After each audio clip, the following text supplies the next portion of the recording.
Bueno, nos encontramos con Rosy Vallardo, quien es aspirante a la Coordinación para la Defensa, la Transformación y Soberanía de Colima. Rosy, preguntarte, ¿ha ido avanzado este trabajo que estás hecho con estas asambleas? Preguntarte primero, parte importante de estas asambleas es reuniones con el sector educativo, en el cual también desde el Gobierno de México ha sido impulsor con temas de becas, temas de apoyo a jóvenes, temas educativos. Que nos puedas hablar de cómo te ha ido con estos sectores educativos con los que has tenido oportunidad de reunirte y también desde que eras presidenta municipal de Manzanillo, fuiste impulsora con el tema de becas también.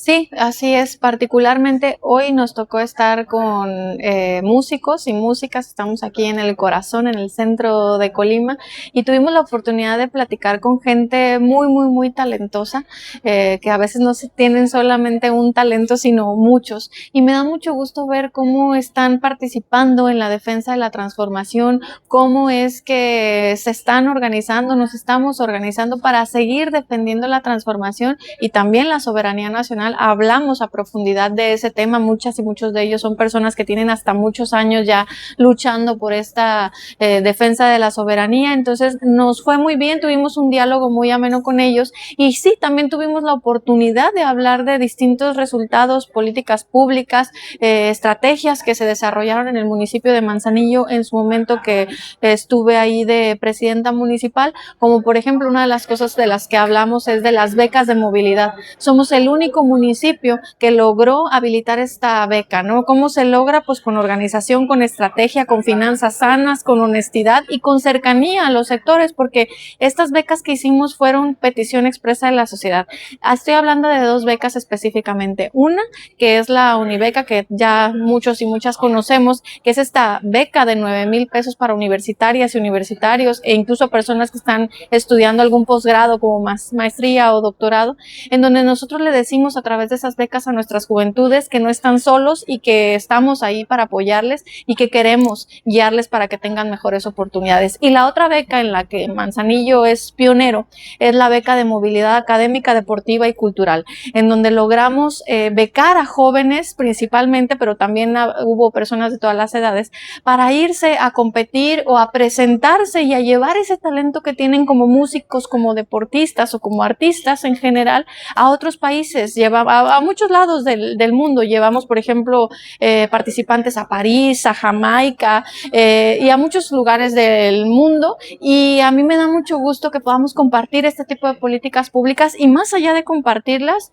pues defenderlas, ¿no? También porque es parte de cómo gobiernan o cómo construyen la transformación los gobiernos de la cuarta transformación, ¿no? Es importantísimo hablar de que este tipo de logros no suceden nada más por casualidad, ¿no? Sino que son producto de una estrategia y una organización financiera que debe de llevar hacia estos productos, y que son gobiernos que están basados en atender las principales necesidades de la gente. Rosy, precisamente ahorita que hablas de cómo son los gobiernos de la cuarta transformación en cuanto a cuáles son las prioridades que se requieren y cómo se debe de ejercer los recursos precisamente del pueblo.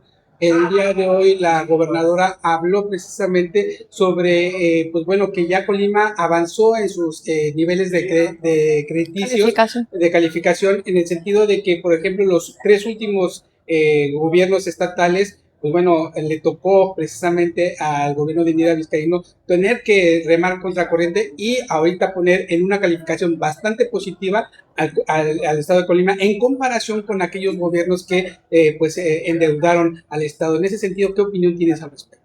Pues más allá de la propia opinión, hablemos de resultados tangibles, ¿no? De resultados contundentes que son producto de una política pública, de una estrategia y de objetivos prioritarios que se ponen los gobiernos de la transformación. Si hablamos nada más del estado de Colima, hay muchísimo de qué hablar.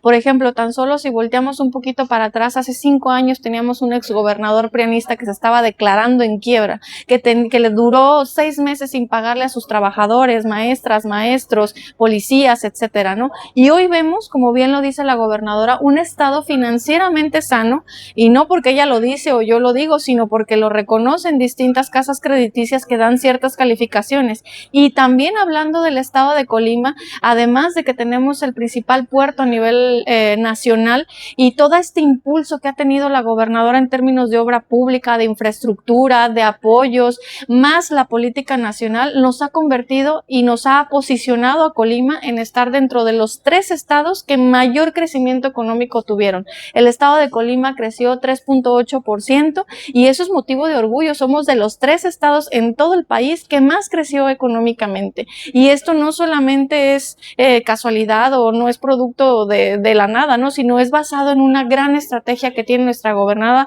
de disciplina financiera, sí, pero también de regresar el recurso a la gente a través de programas, a través de programas como Colibecas, por ejemplo, entre otros que ella implementó, lograron, más la política pública nacional, lograron, por ejemplo, que 111,000 colimenses salieran de la pobreza, ¿no? 13 millones a nivel nacional. Y si hablamos también o le sumamos a ello la política pública nacional, es decir, toda la inversión que tiene nuestra presidenta en programas sociales, pero también la subida del salario mínimo, pero también un peso estable, etcétera. Toda la política económica a nivel nacional nos ha convertido a México en estar dentro de los 10 países, por ejemplo, con mayor inversión extranjera directa. Y esto quiere decir que las empresas extranjeras confían en el gobierno de la presidenta Claudia, confían en que el salario mínimo está estable, que está creciendo, confían en la estabilidad financiera de nuestro país. Y estos resultados, estos números que son visibles ante distintas digamos, publicaciones, ¿no? No nada más son un discurso de un político o una política. Hemos salido en El Economista con este crecimiento de Colima, estamos reconocidos por la OCDE como esta parte de los 10 países que tienen mayor inversión extranjera directa y hemos sido reconocidos por estas entes financieras que hoy califican a Colima. Entonces hay resultados firmes y nosotros seguimos desde esta trinchera firmemente defendiendo esos resultados. Muchas gracias. Gracias.